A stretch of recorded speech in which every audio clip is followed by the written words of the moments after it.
Okay, you can still hear the president talking in the background. I'm obviously not there in person on my television. I'm in Sydney at the moment. But I wanted to bring this to you now as soon as possible because it's still going. He's acknowledged Elon Musk now for the first time there in the chamber. He's sitting at the top.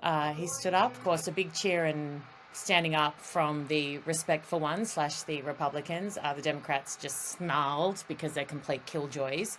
But he then started to go through what DOGE, the Department of Government Expenditure, has found so far. And I just loved Speaker Mike Johnson and JD Vance's reactions in the background, the little looks they were giving each other. So have a look. But this is Donald Trump essentially, again, destroying the Democrats by pointing out some of this utterly fraudulent, ridiculous waste. It's like a whole bucket list. So enjoy.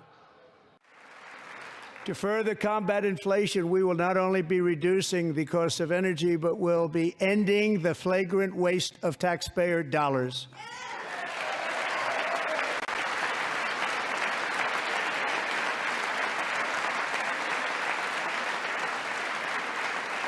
And to that end, I have created the brand new Department of Government Efficiency, DOGE. Perhaps you've heard of it. Perhaps.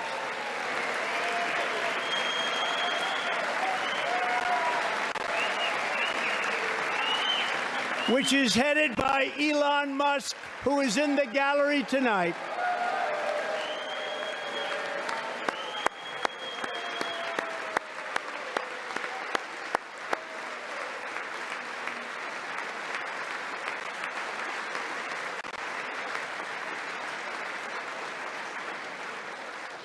Thank you, Elon. He's working very hard. He didn't need this. He didn't need this.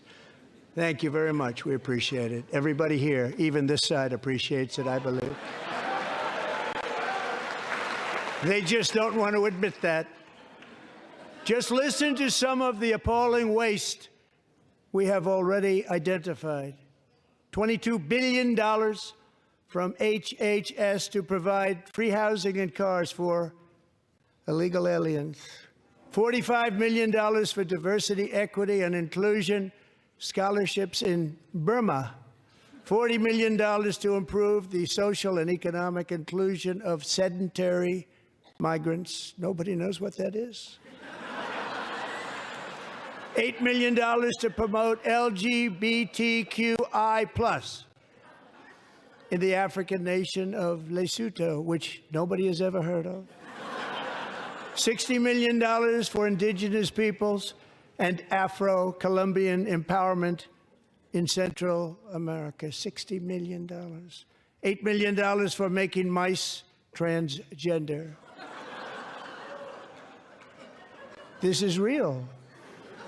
$32 million for a left-wing propaganda operation in Moldova. $10 million for male circumcision in Mozambique.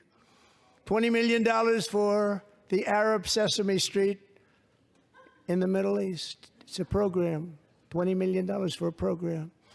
$1.9 billion to recently created Decarbonization of Homes Committee, headed up, and we know she's involved. Just at the last moment, the money was passed over by a woman named Stacey Abrams. Have you ever heard of her? A $3.5 million consulting contract for lavish fish monitoring. $1.5 million for voter confidence in Liberia. $14 million for social cohesion in Mali. $59 million for illegal alien hotel rooms in New York City.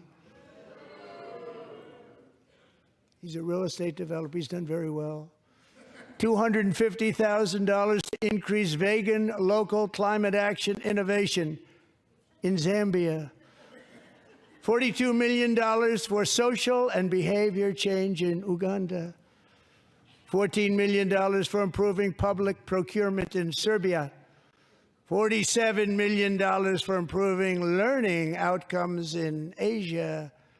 Asia's doing very well with learning. I don't know what we're doing. We should use it ourselves. And $101 million for DEI contracts at the Department of education, the most ever paid, nothing even like it. Under the Trump administration, all of these scams, and they're far worse, but I didn't think it was appropriate to talk about them. They're so bad. Many more have been found out and exposed and swiftly terminated by a group of very intelligent, mostly young people, headed up by Elon, and we appreciate it. We found hundreds of billions of dollars of fraud.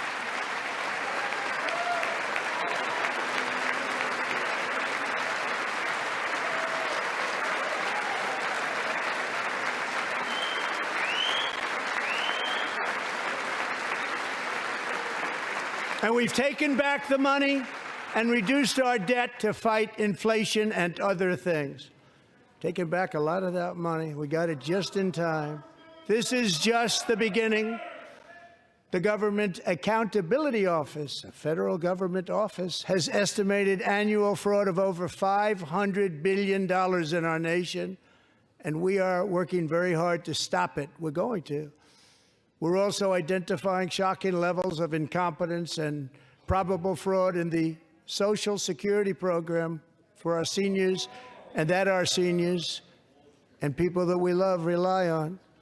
Believe it or not, government databases list 4.7 million Social Security members from people aged 100 to 109 years old.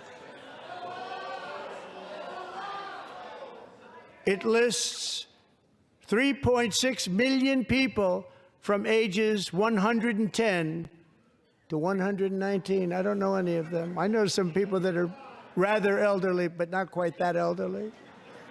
3.47 million people from ages 120 to 129.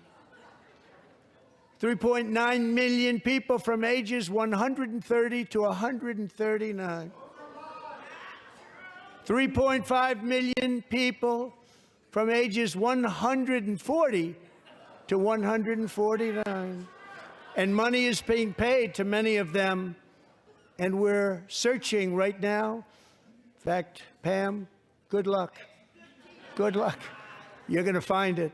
But a lot of money is paid out to people because it just keeps getting paid, and nobody does, and it really hurts Social Security and hurts our country. 1.3 million people from ages 150 to 159, and over 130,000 people, according to the Social Security databases, are age over 160 years old. We have a healthier country than I thought, Bobby.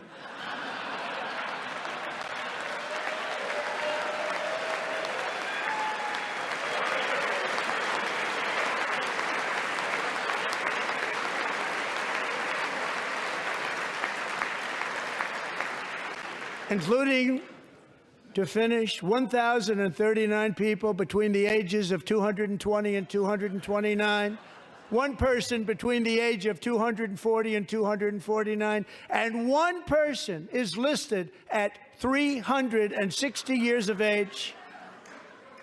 More than 100 years, more than 100 years older than our country. But we're going to find out where that money's going, and it's not going to be pretty. By slashing all of the fraud, waste, and theft we can find, we will defeat inflation, bring down mortgage rates, lower car payments and grocery prices, protect our seniors, and put more money in the pockets of American families.